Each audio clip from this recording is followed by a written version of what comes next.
আহারে সোনার শৈশব, ছোটবেলায় ভোরে উঠতাম ঘুম থেকে। এই যে দেখতে পাচ্ছেন যে খেজুর গাছে খেজুর, এই খেজুর যখন পাকতো তখন কাড়াকাড়ি বেড়ে যেত যে কে কার আগে যে ছোটবেলায় খেজুর গাছের খেজুর আর কি সংগ্রহ করতে পারে।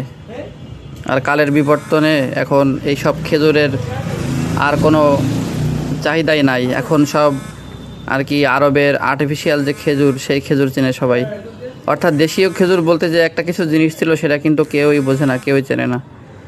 তো সৌভাগ্যক্রমে আমি বর্তমানে যে বাসায় থাকি নলতা ঢালাই রোডে, তো সেই আমার বাসার সামনের যে খেজুর গাছ, সেই খেজুর গাছে কিন্তু খুব সুন্দর সুন্দর থোকায় থোকায় খেজুর ধরেছে। এবং প্রতিদিন আমার মেয়ে দেখে বারান্দায় এসে, এবং খালি আশায় থাকে যে কবে এটা পাকবে এবং কবে সে এখান থেকে পারতে পারবে।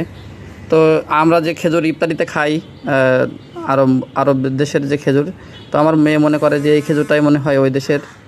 তো যাই হোক, সে ভাবে যে এই খেজুরটা পাকলে আর আমাদের খেজুর কেনা লাগবে না, এই খেজুর খেয়ে সে রোজা থাকতে পারবে।